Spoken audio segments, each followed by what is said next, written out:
Good morning everybody. So let's extend permutation. So permutation में हम क्या देखे थे पिछले लेक्चर में? फंडामेंटल प्रिंसिपल देखे थे. उसमें हमने देखा था कि अगर पहला इवेंट ऑकर करता है एम डिफरेंट वेज में, सेकेंड एन डिफरेंट वेज में, सो total number of occurrence of the event is this. उसके बाद हमने देखा था permutation of n different objects taken r at a time is n into n minus 1 into n minus 2 into करते करते हम कितना तक जाएंगे r times. So second time में 1 माइनस, थर्ड टाइम में 2 माइनस. सो rth टाइम जब करेंगे माइनस तो r माइनस 1 माइनस होगा, n minus r minus 1 minus करेंगे तो actually n minus r plus 1 हो जाता है. सो ब्रैकेट को अगर हटा दे हम, सो n माइनस 1 प्लस 1 ये हुआ. अब यहाँ से हम नया सीखेंगे. सो पहला कॉन्सेप्ट आज का जो सीखेंगे दैट इज फैक्ट्रियल. ये हमें पता होगा. अगर नहीं पता है सो मैं एक बार इसको डिस्क्राइब कर देता हूँ. For any natural number, suppose n एक नेचुरल नंबर है, नेचुरल नंबर. सो एक नेचुरल नंबर के लिए this sign is for factorial. ये जो साइन है दिस इज फैक्टोरियल. और हम इसका और एक साइन यूज कर सकते हैं ऐसे, दिस इज और दिया है. दोनों में से कोई भी एक meaning is same. Factorial of n जब n एक नेचुरल नंबर है, ठीक है. बट हम देखेंगे नेचुरल नंबर में zero is not considered, but हम देखेंगे फैक्टोरियल जीरो भी कैलकुलेट होता है. Okay, so factorial is applicable for zero also. So zero and any natural number. इसका पहले डेफिनेशन देखते हैं. व्हाट इज द डेफिनेशन, ये हम बाद में देखते हैं. Definition is factorial n means n into n से लेके स्टार्ट करके एक एक माइनस करते करते, देखो n से एक एक रिड्यूस करते करते करते करते n ये घटते जा रहा है. ये टर्म देखो घटते जा रहा है.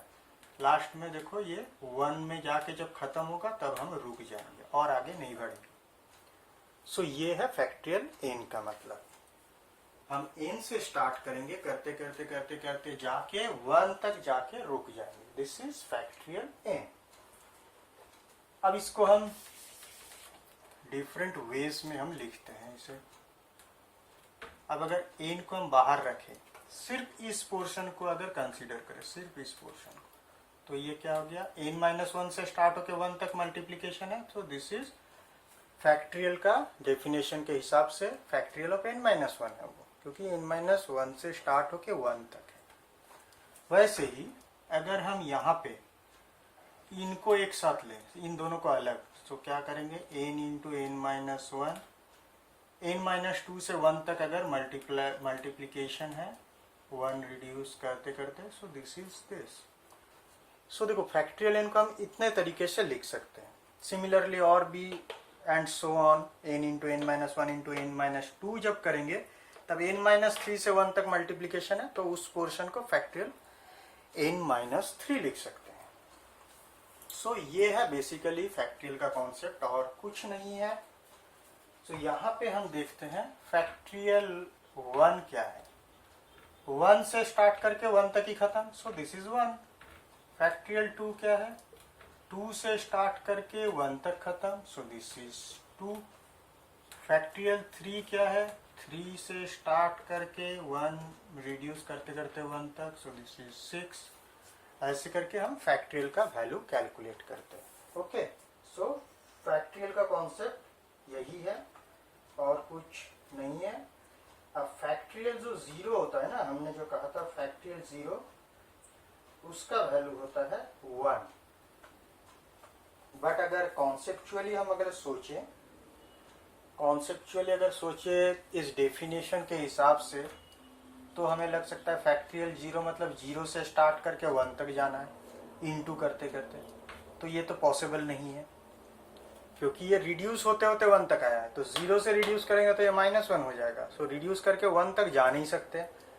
ऊपर से और एक चीज है, 0 से कुछ अगर इंटू करेंगे तो रिजल्ट तो 0 आएगा, तो ये 1 क्यों आता है? इसीलिए ये जो डेफिनेशन है ना, ये नेचुरल नंबर के लिए ही बनाया गया है। उसके बाद हम ये समझेंगे बाद में, ये देखा गया कि फैक्टरियल 0 का वैल्यू मिलता है, वो एक स्पेशल तरीका है ये वैल्यू ढूंढने का, वो हम देखेंगे, और उसका वैल्यू होता है 1। Factorial 0 is 1। ओके, सो ये हम देखते हैं। अब हमने जो ये वाला डिराइव किया था, इसके ऊपर कुछ फॉर्मेटिंग करेंगे ताकि एनपीआर का जो वैल्यू है ये फैक्टरियल के टर्म्स में हम एक्सप्रेस कर पाए। ओके, फैक्टरियल के टर्म्स में हम क्या करेंगे ना, यहाँ पे क्या किया हुआ है न्यूमरेटर में, क्या है मेरे पास न्यूमरेटर में, n into n-1 into n-2 करके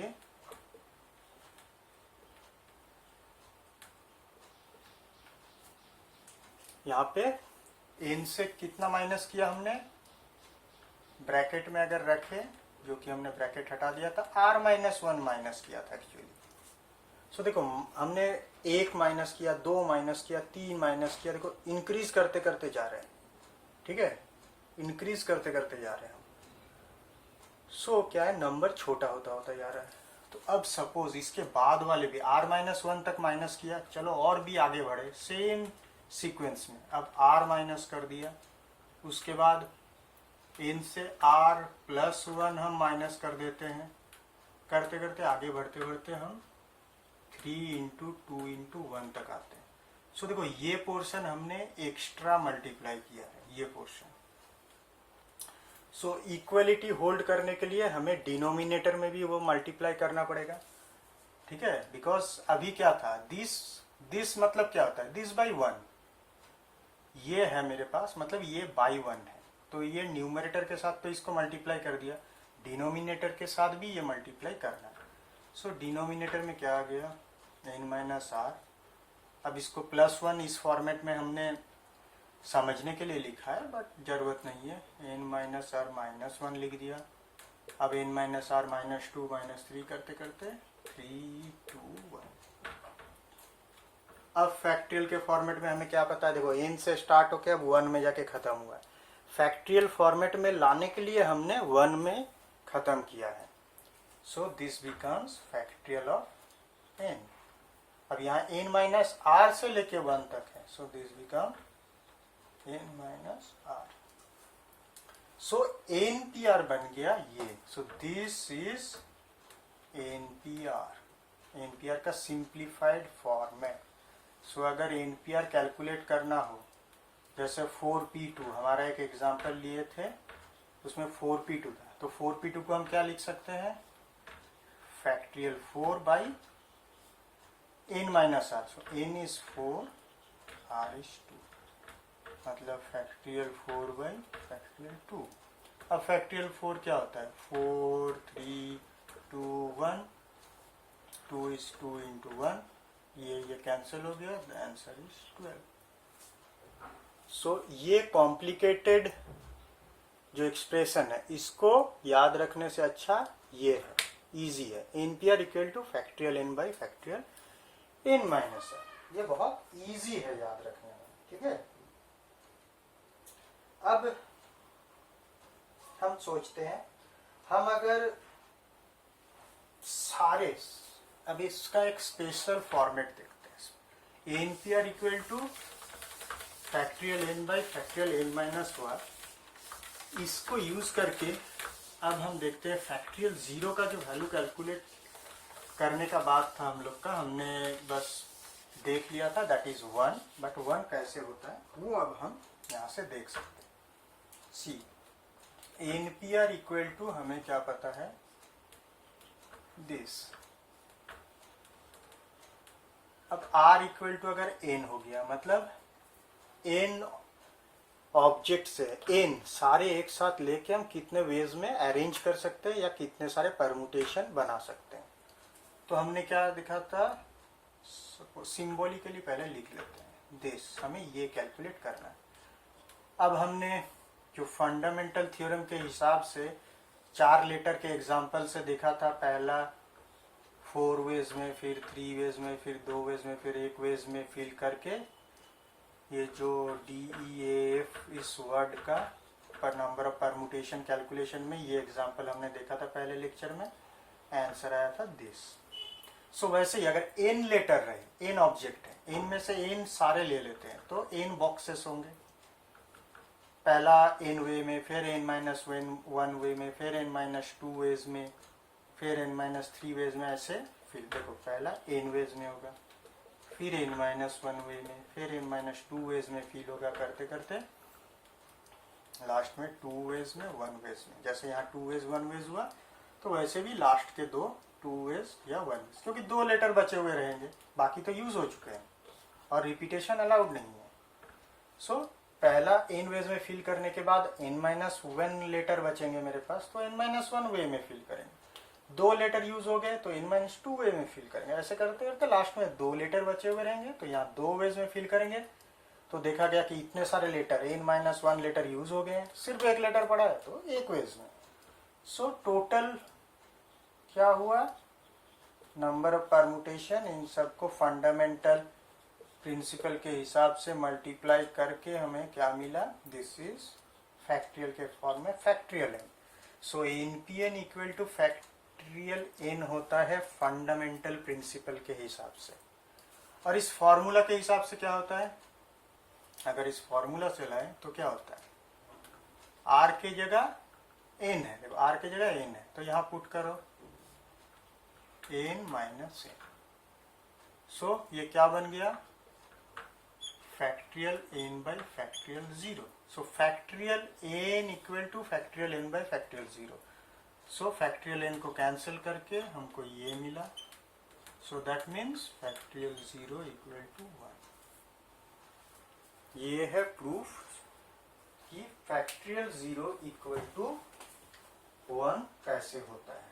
सो हमने परमुटेशन का मोस्ट इम्पॉर्टेंट फॉर्मूला जो है NPR equal to factorial n by factorial n minus r, वो समझ लिया। फिर NPN, सारे ऑब्जेक्ट को एक साथ लेके नंबर ऑफ परमुटेशन कितने होते हैं, फैक्ट्रियल n, वो समझ लिया। फैक्ट्रियल 0 का वैल्यू समझ लिया, फैक्ट्रियल को भी समझ लिया।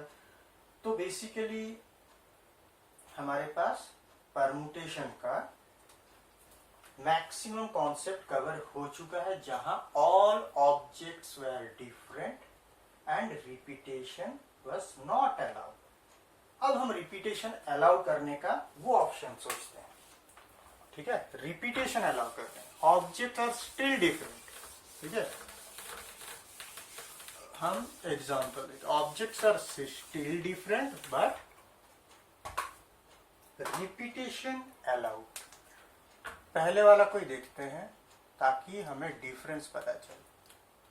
पहले हमने जब रिपीटेशन अलाउ नहीं किया था तब का सिनारियो पहले हम ड्रॉ कर लेते हैं। 4 3 2 1। सो टोटल हुआ था 24, not repetition, no repetition.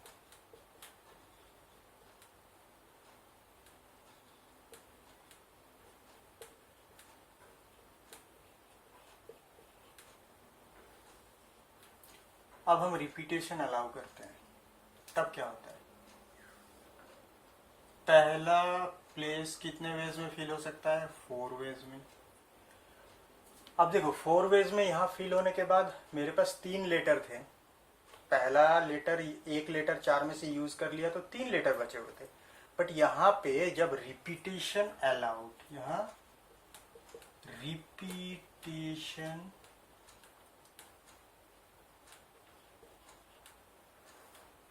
Allowed, तब क्या होता है।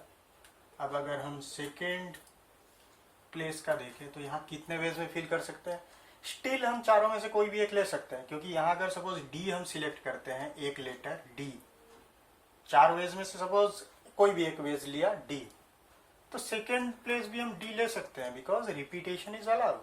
सो सेकेंड प्लेस भी 4 वेज में फिल हो सकता है, थर्ड वेज भी सिमिलरली 4 वेज, फोर्थ वेज भी 4 वेज।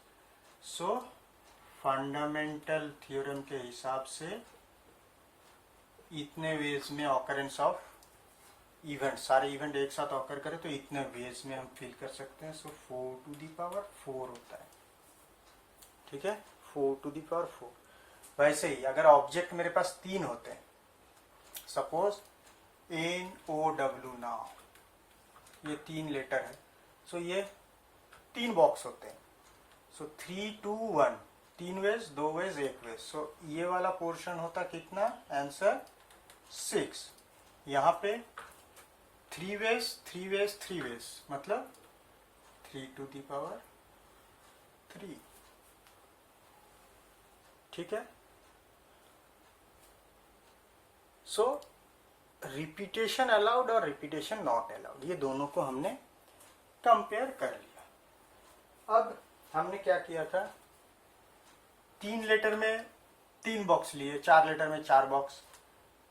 अब परमुटेशन का डेफिनेशन क्या है, सारे ले सकते हैं या कुछ ले सकते हैं। सो अगर नाव को अगर लें, 3 लेटर है, लेकिन हमें परमुटेशन बनाना है 2 लेटर की, 2 लेटर लेके परमुटेशन बनाना है, तो जहां रिपीटेशन अलाउ नहीं है वहां पे पहला प्लेस 3 वेज में, सेकेंड प्लेस 2 वेज में फिल हो सकते हैं। सो टोटल 6 वेज में। Permutation of 3 different things taken 2 at a time is 6। अब जहां रिपीटेशन अलाउड है वहां क्या होगा, फर्स्ट प्लेस 3 वेज में फिल कर सकते हैं 3 लेटर से, repetition allowed, so second place भी 3 वेज में हो सकता है, सो 3 स्क्वायर। सो हम देख रहे हैं जितने नंबर ऑफ ऑब्जेक्ट हैं इन टोटल, उसके ऊपर एक साथ जितने जितने हम लिए हैं, 2 लिए हैं, तो वो पावर में चला जाता है। ये एग्जाम्पल से यहां से एक प्रिंसिपल जनरेट हुआ। वो प्रिंसिपल क्या कहता है, number of permutation of n different objects taken r at a time. पिछले वाला का ही स्टेटमेंट है, बट यहां लिखा है where repetition is allowed, repetition is allowed. So यहां basically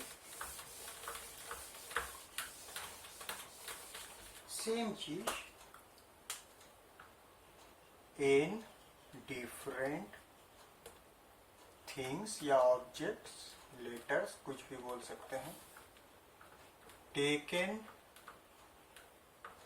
are at a time. R का रेंज हमने जो देखा था 0 से n तक, सेम लिखेंगे। NPR is number of permutation of n different things taken r at a time, repetition allowed. बस एक ही एक्सेप्शन है पिछले वाले से, जहां रिपीटेशन अलाउड नहीं था, नो रिपीटेशन के केस में क्या था, NPR was this।